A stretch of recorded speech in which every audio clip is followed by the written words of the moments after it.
slow first and the last one. Slow first, Okay, right. pushed second. Okay. Yeah. 2, 3. Okay. 3, 1, 2, 1, 3, 1, 2, 3.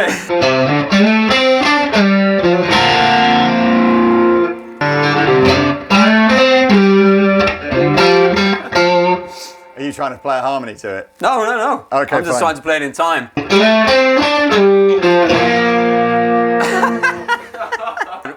2, 3. Me, I don't even know what I'm playing anymore.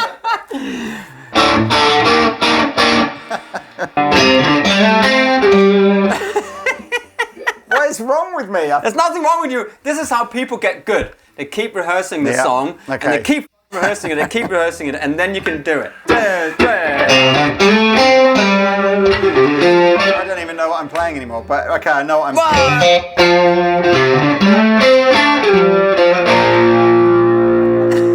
It's fine. This is the fun you use in the beginning of it, and then you cut into the real thing. 1, 2, 3.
But that's good, man. Look at that. That's how we learn. We play stuff 1,000,000 times till we got it. Welcome back to Andertons TV. Hello.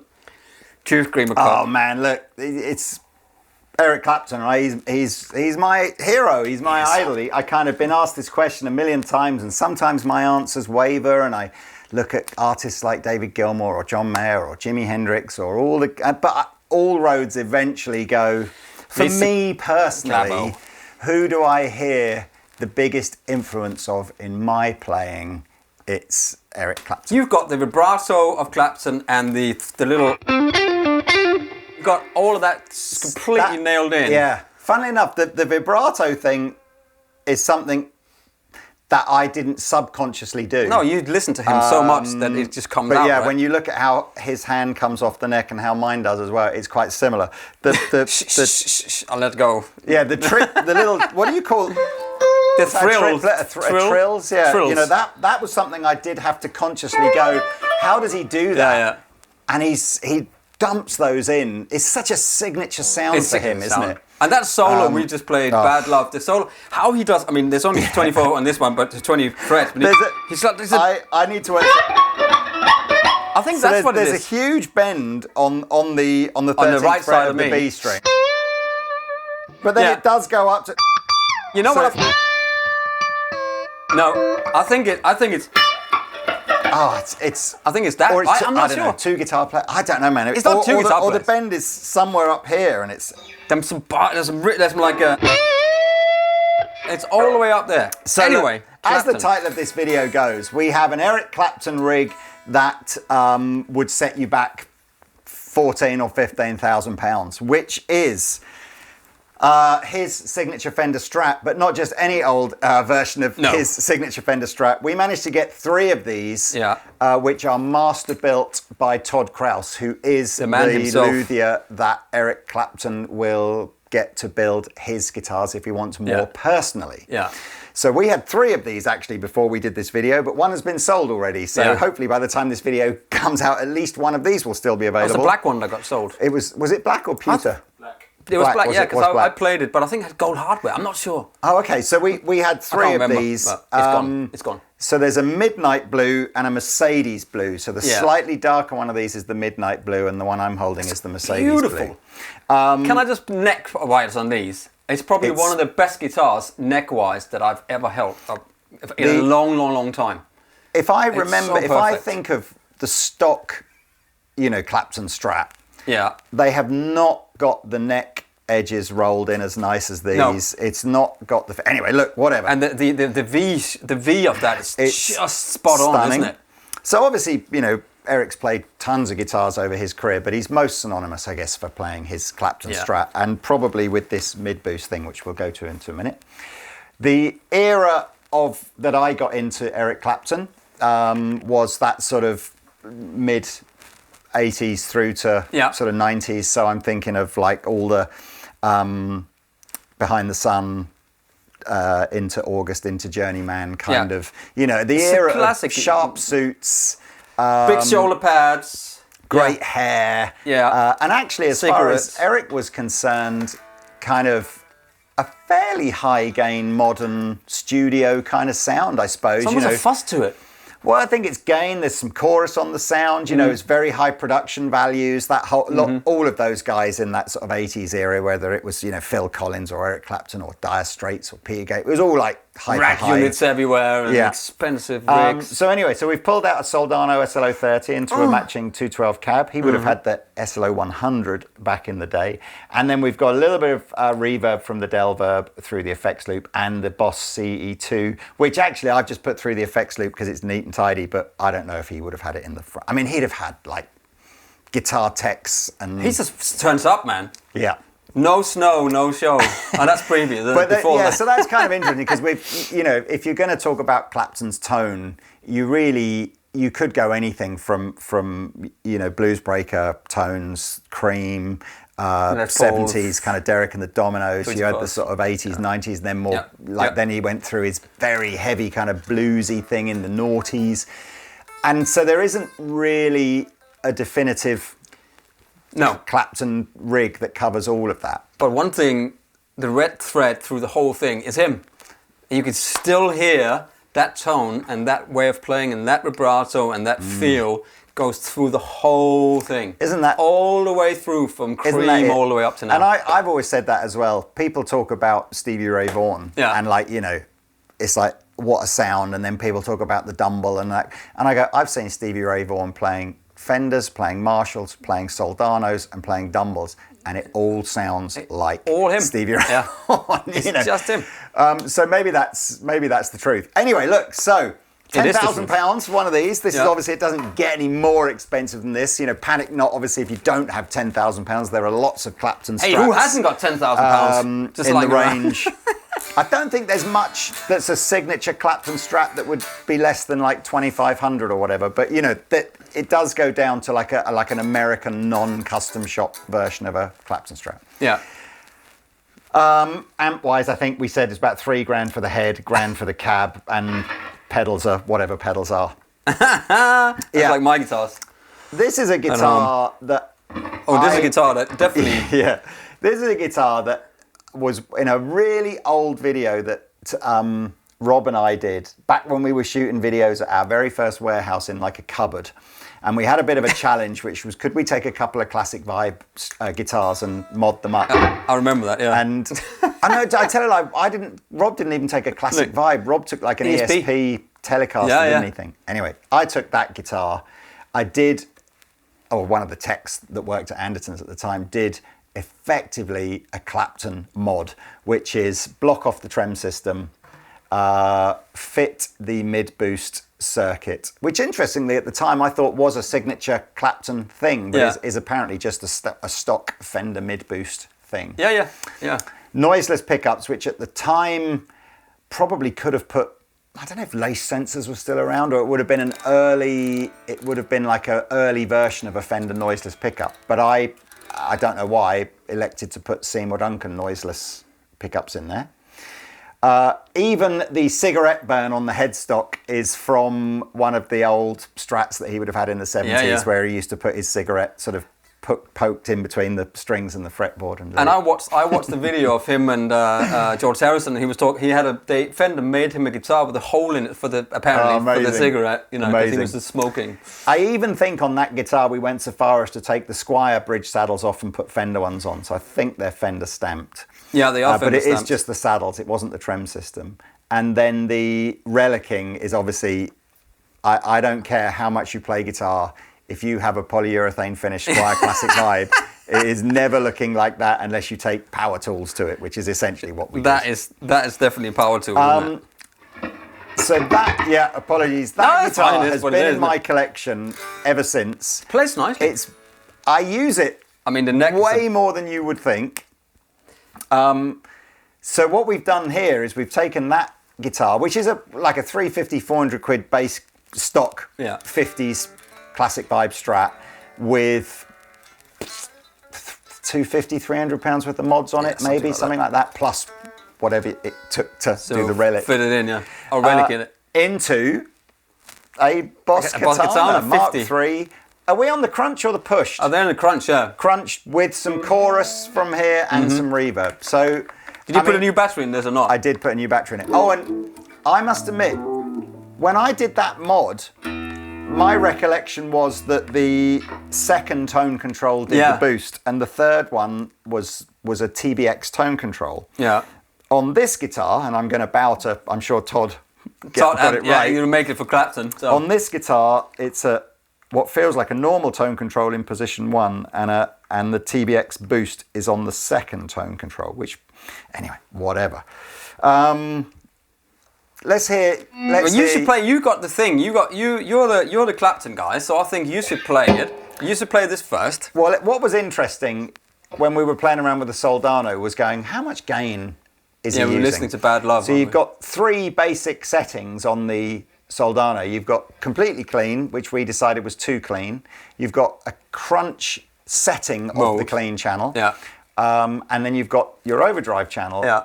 And we ended up going, we think the crunch setting of the clean channel. So that's with no mid boost.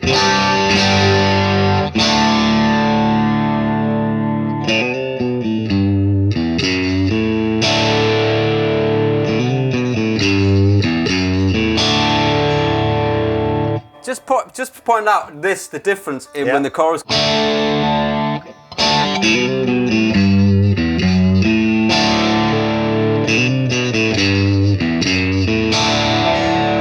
Such a huge difference, but you're not running that very high on the rate or anything. It was too much with it on just full. A little bit. Very, very much. If if you missed all the Clapton stuff the first time round, but you're a John Mayer fan, if you listen to Sob Rock, some of the tracks on Sob Rock are literally such a nod to that era of Clapton. You can hear the chorus.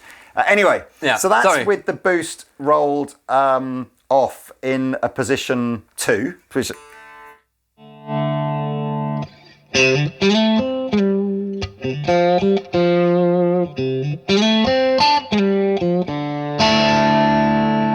Which I think is pretty accurate. A lot of that track, you can hear keyboards over the guitar parts.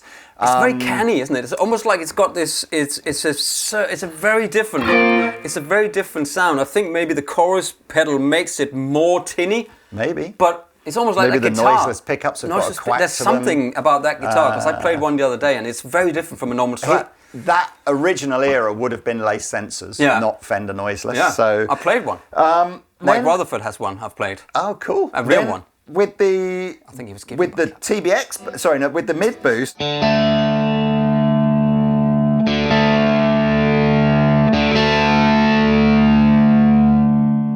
Now, this in itself isn't dialing any gain in, but I think it's doing a 24 dB push into the amplifier. Is it not dialing gain in it? No, it's a mid-focused, just level boost. Awesome. And so the gain is coming from the amp, which is why I think sometimes the Katana seems to do quite a good job, but be careful with what you're. Some solid state stuff just won't react in that way. And then we're. But I think I also think the position of the neck pickup is important on that. So I went from sort of that as my rhythm to that as my...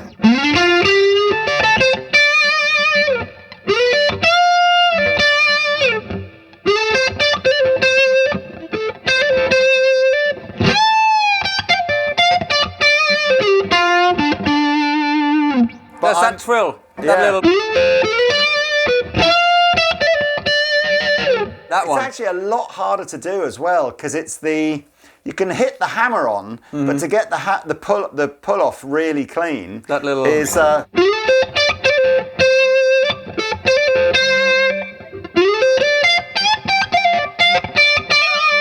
know what I've seen? You know what I've seen him do? Play a lot with these two fingers instead of this one. So it's easier to.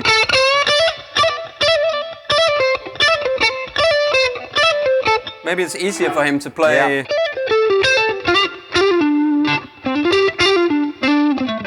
Sorry, I'm going into technique, and that's not what we're doing. I think that was so. Look, so this is just ultimate fabulous. Honestly, right now, as a massive Clapton fan, if I had £10,000 spare and my wife wouldn't string me up if I spent it on this rather than on a summer holiday, I would love. Do you know what? I'm gonna one day. I will just get.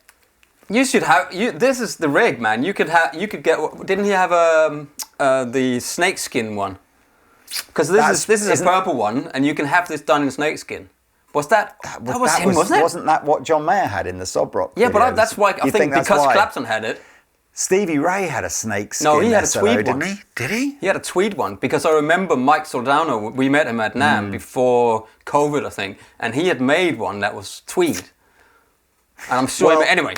So look at, anyway, that's what you need, I mean, it's wonderful. It's very pretty, look at the right? neck as well. A bit of flame on the neck, Clapo's signature on the back of the headstock. Eric, Mr. Clapton. I'm going to see Eric play in Guildford relatively soon. Can you sign these? Extra sign them. Oh, bless.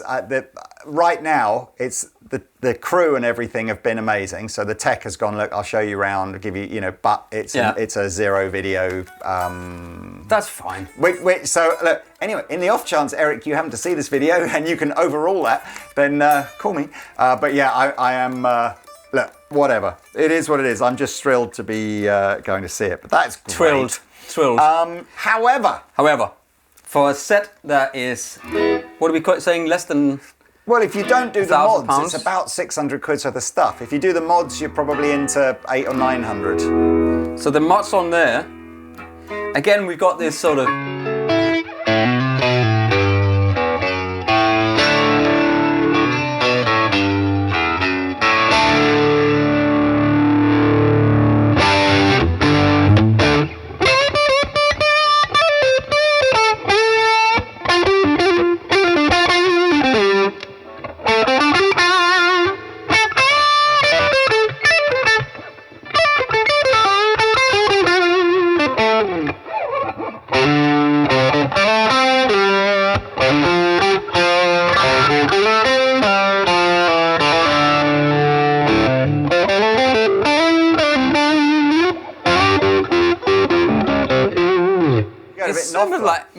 It's almost got this sort of wow.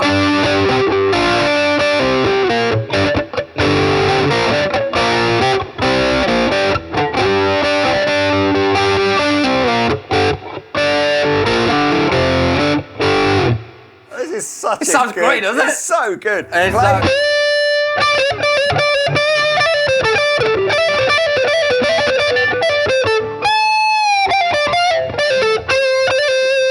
Play that if you're doing your blues in D pentatonic, and then go up 2 frets and just play.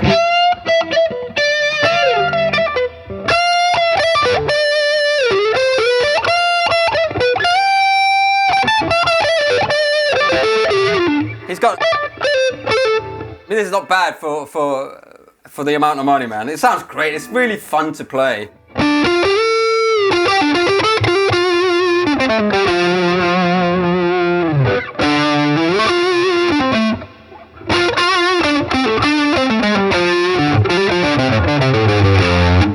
mean, that's much more than... I mean, I'm useless with one of these, but is there a wah-wah missing? Do you think there's like I think it sounds like there's a wah-wah on it already. You think that's what it is? You can hear when there's two notes.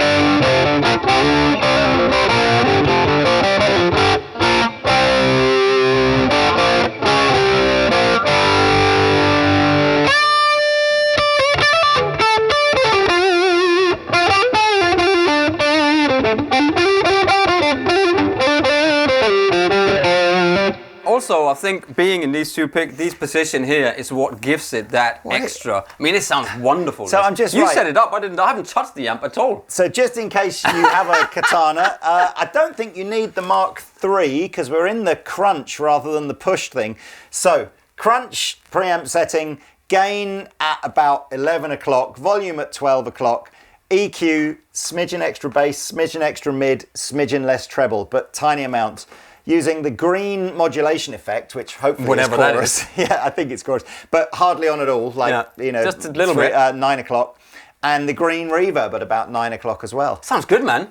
I think but it sounds very good. Actually, for some reason, that's been going around recently, playing it after Red Shaw was playing it. Yeah. And and people have been playing with the fingers because that's what he does. And I'm like, why don't you just play with a pick? Because you want that. You know, you want that.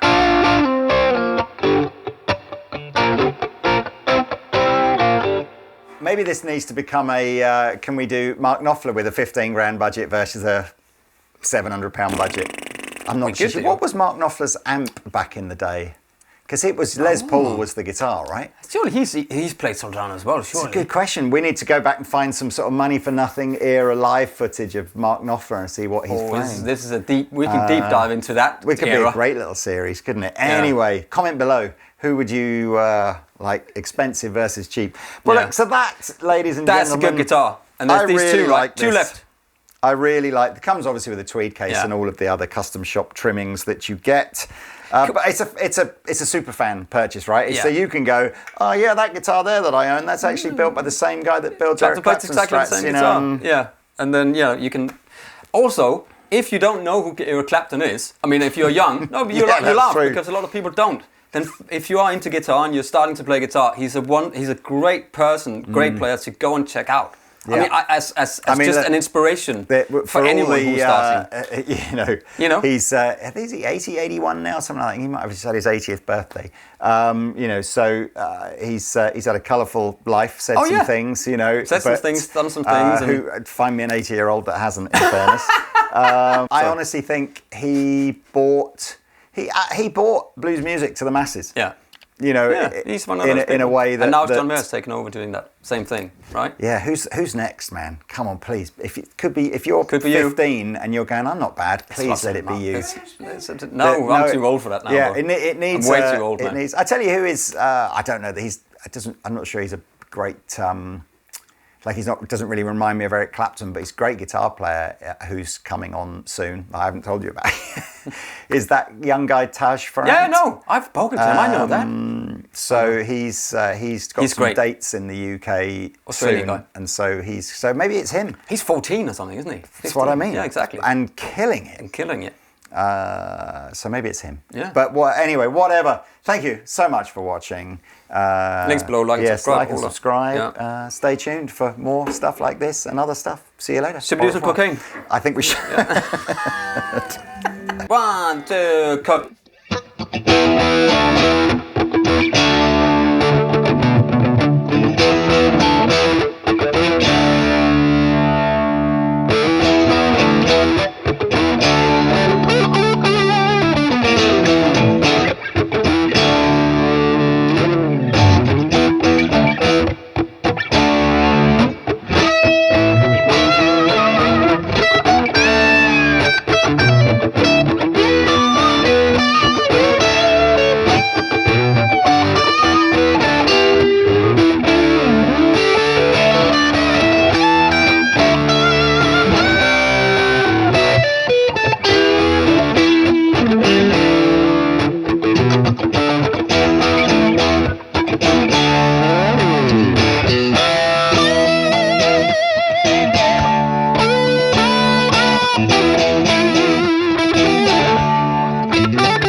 that'll do.